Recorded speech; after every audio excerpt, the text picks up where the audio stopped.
Welcome to Terrific Tuesday.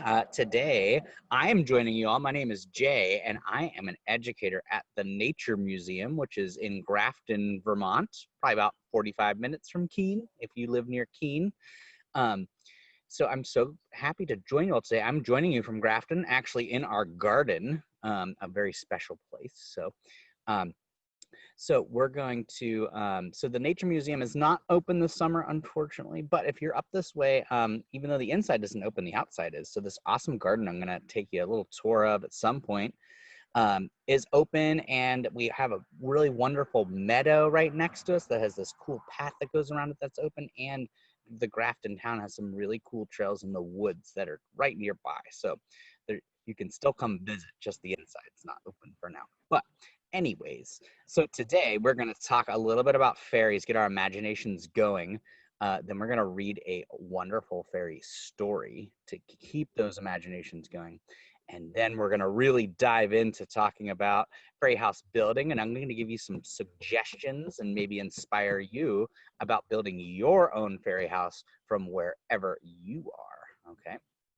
So first of all, I'd like everyone to take their hands and kind of give their head a massage. Close your eyes, get your imaginations going, warm them up. This usually warms it up for me. Adults, this counts for you too. Adults, you also have imaginations, okay? Kids, don't let your adult tell you they don't have an imagination. They do, okay?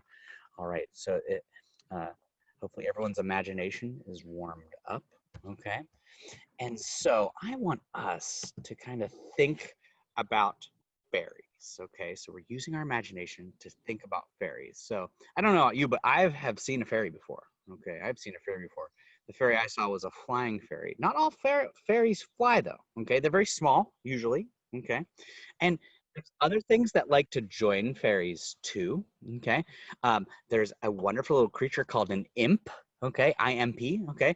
They like to be sneaky and small and love to use fairy houses, okay? There's another wonderful little creature called an elf. I'm sure maybe you all have heard of elves, right? So elves also love fairy houses, okay? Now, also maybe a fairy house can serve as a place for a little animal or insect to live too. So fairy houses are wonderful because fairies can use them, imps can use them, elves can use them, insects can use them, animals can use them. It's really just great, okay? So, all right, what I'd like us all to think more about is imagine you're a fairy, imp, elf, or maybe insect or small animal, okay? All right, so you're gonna close your eyes, okay, and imagine yourself as a fairy, imp, elf, or little insect. I'm imagining myself as a fairy, okay? I actually already have my wings on right now, and they're this wonderful blue color I love. And I am flying, zipping through the bushes and flowers in the garden at the Nature Museum, and I am diving, swooping, but it's getting dark and I am thinking about where can I rest my head for the night. And I start exploring the garden and the forest and the meadow nearby, and the garden is definitely the best place for me to probably stay. And I'm thinking about what I can gather, okay? But for now, I'm gonna pause my imagination journey and come back to you, okay? So keep in mind maybe where you were thinking you were going as a fairy, imp, or elf, okay? So the story that I would like to read to you all, okay, this is called Fairy Houses by Tracy Kane. It's one of my favorite fairy storybooks, okay?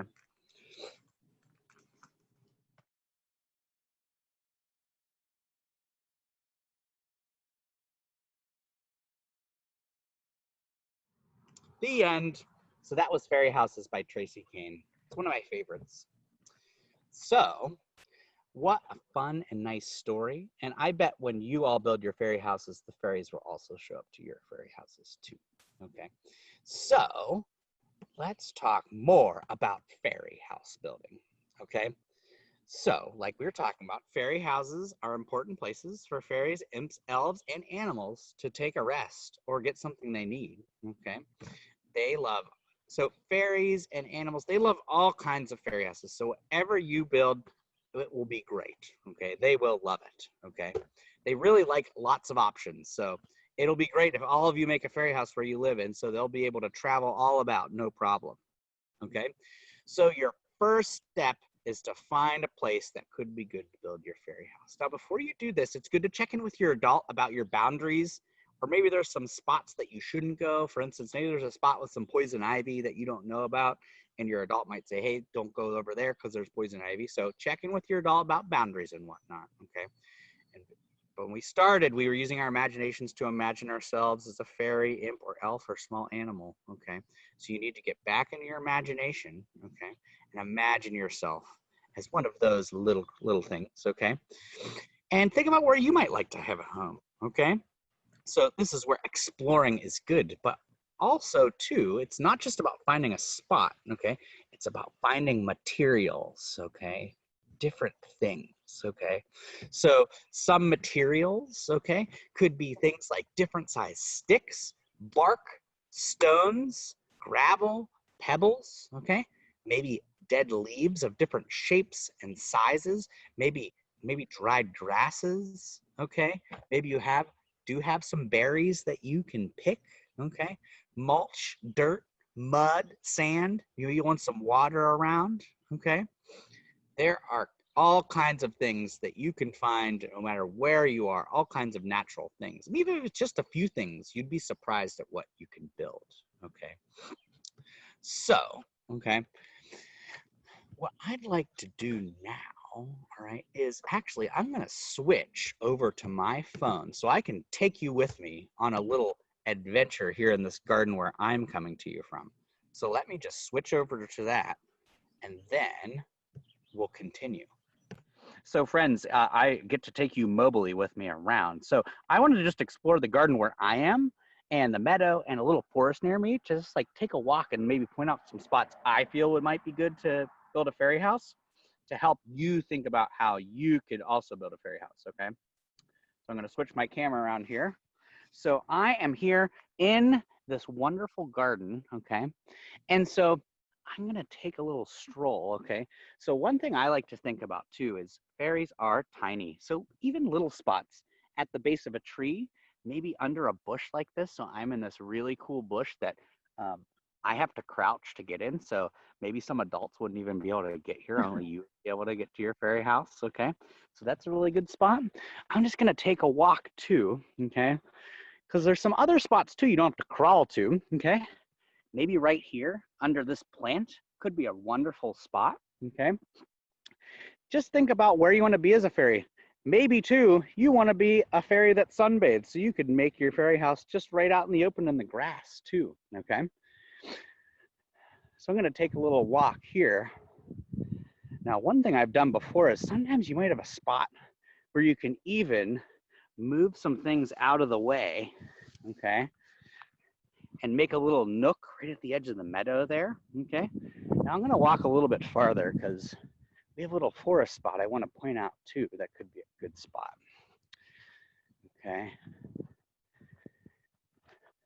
So maybe you live by some forest or a spot where there's even just a little patch of trees, okay?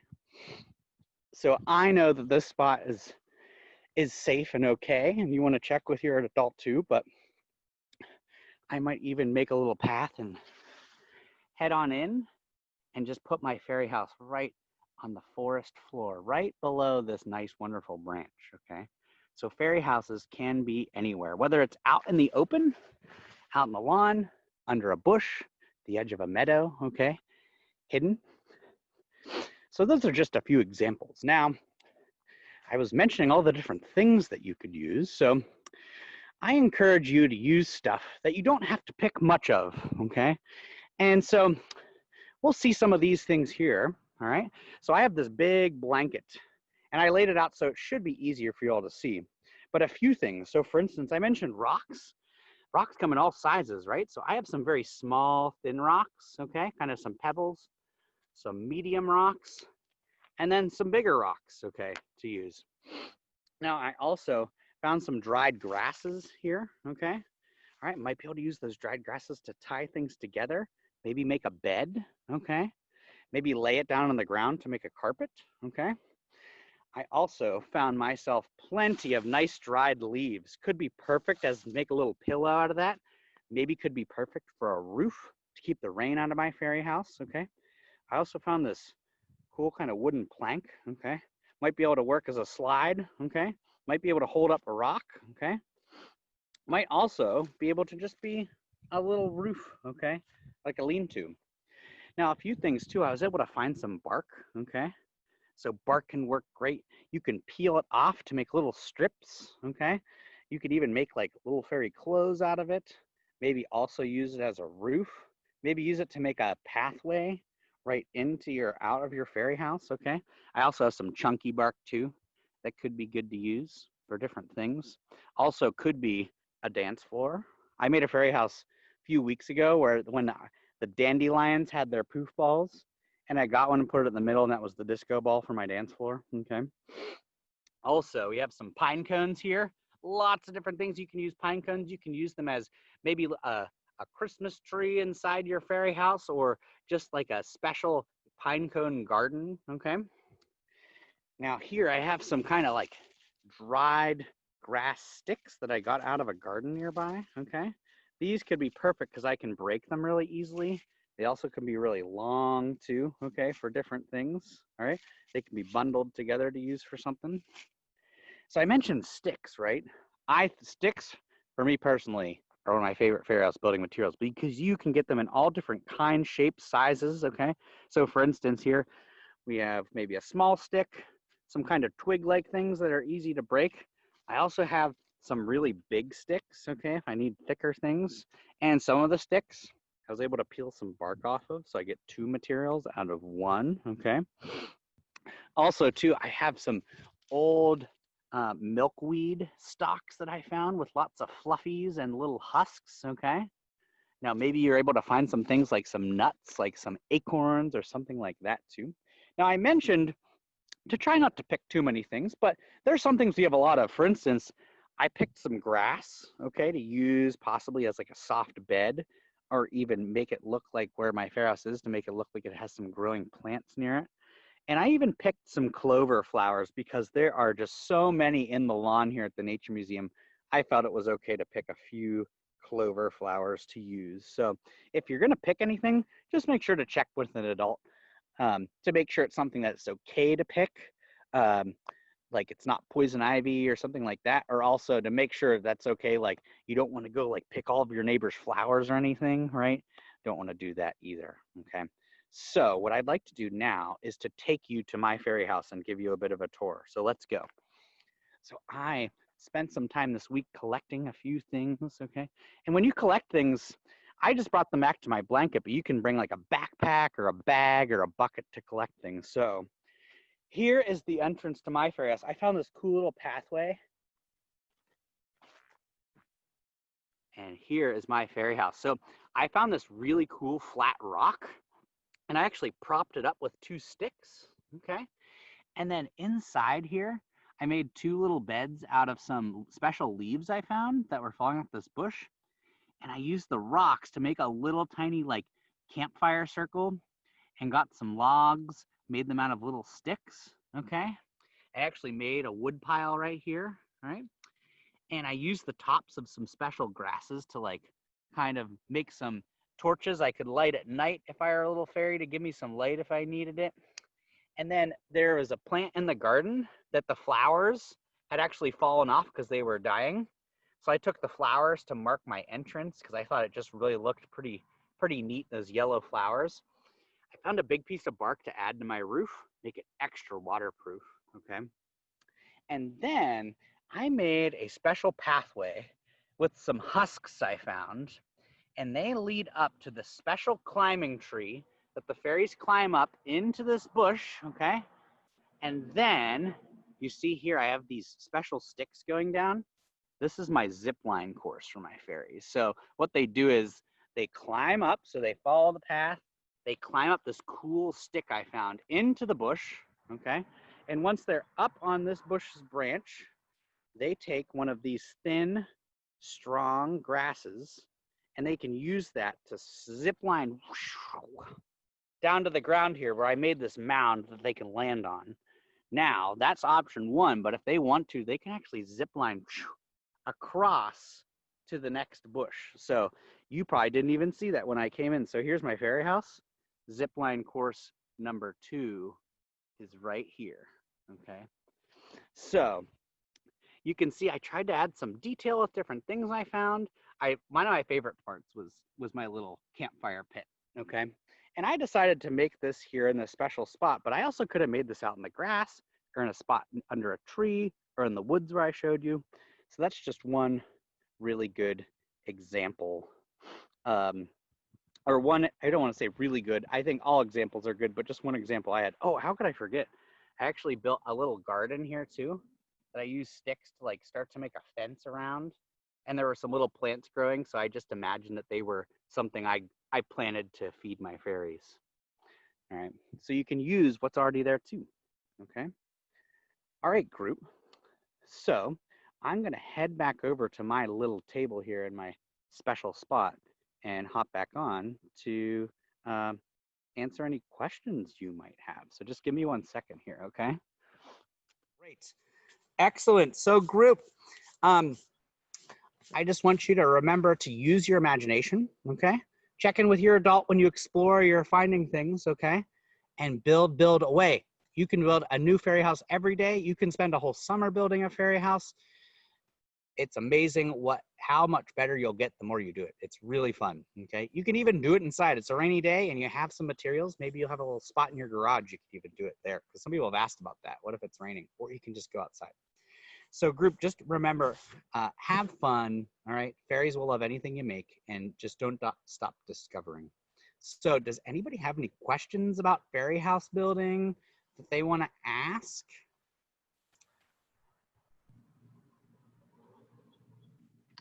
Well, there's a question in the chat. Oh, am I muted? No, there's a question in the chat box that's, they want to know when they can start. And I think you can start really anytime as long as it's okay for your parents, right? Yeah. So are there other good times to do it, at time of the day or? You know, I think it's just whenever you're comfy.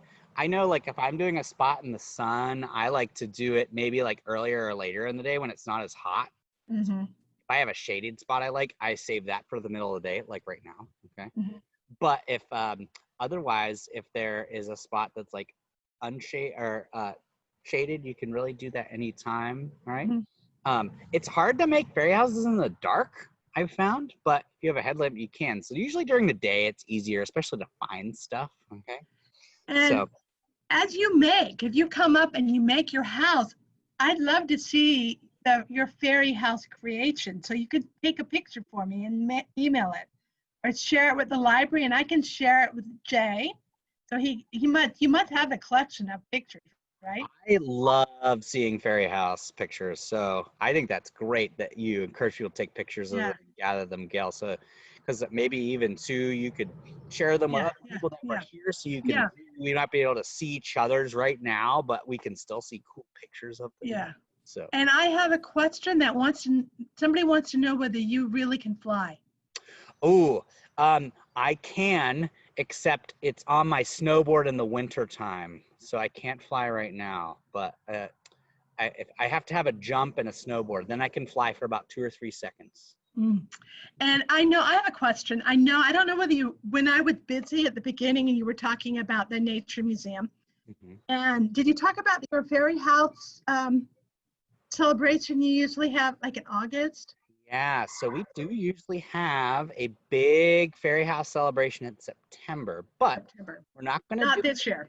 We're not going to do it in person this year, but we're talking about maybe doing a virtual one or a self-guided fairy house tour here. So I'd say stay tuned because you might be able to still be involved either where you are from or on your own with, so there could be things happening, but I will say this for sure.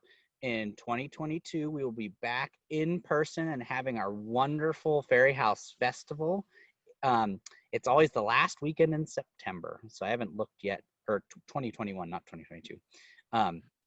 But I'd say stay tuned to the Nature Museum's website because we will be hopefully announcing in the next month how we'll be doing something in September for fairies. So it might be that we ask you to make them and send us pictures so we can have a virtual fairy house tour. So stay tuned. There should be still something to do for it. And then we have another question on the chat. Why do you have any insight about why fairies fly instead of walk? You know, I think it's just so much quicker for them to get around. It's just so fast, and they're so small. It doesn't take as much energy as it would take someone heavy like a human to fly. So for them, it's just to get around super quickly. So, but there are some fairies that don't fly, but a lot of them do. So it's so they can get around super duper quickly. Do we have any other questions? You know, I think that next week on the, I'm pretty sure the program next week, and you know, maybe I should look to make sure, but I think that it's about people from the Harris Center. And they're doing bugs and insects. Oh, that's awesome. We will have a kit that you could pick up in the library for that one. It's going to have stuff for you to, we got little jars for you to collect a few bugs temporarily, and they're magnifying glasses. Yeah, so. That's awesome. I love that. Yeah. Very cool. Yep. Hope everyone can come pick up a kit. That would be awesome. Yep. And you know, you might be surprised when you go to a fairy house. Often bugs will love to live in fairy houses, so they can be bug houses too, just like that. So, just a reminder. Yep. Great. Thank you. If you guys don't have any other questions, then we can say goodbye. But if you think of other questions, just email me, and then maybe I can email Jay. We'll get your fairy questions answered. Definitely. Thank you for coming. Yes. Bye. Great to see you all. Thanks for joining me. Have a wonderful time fairy house building.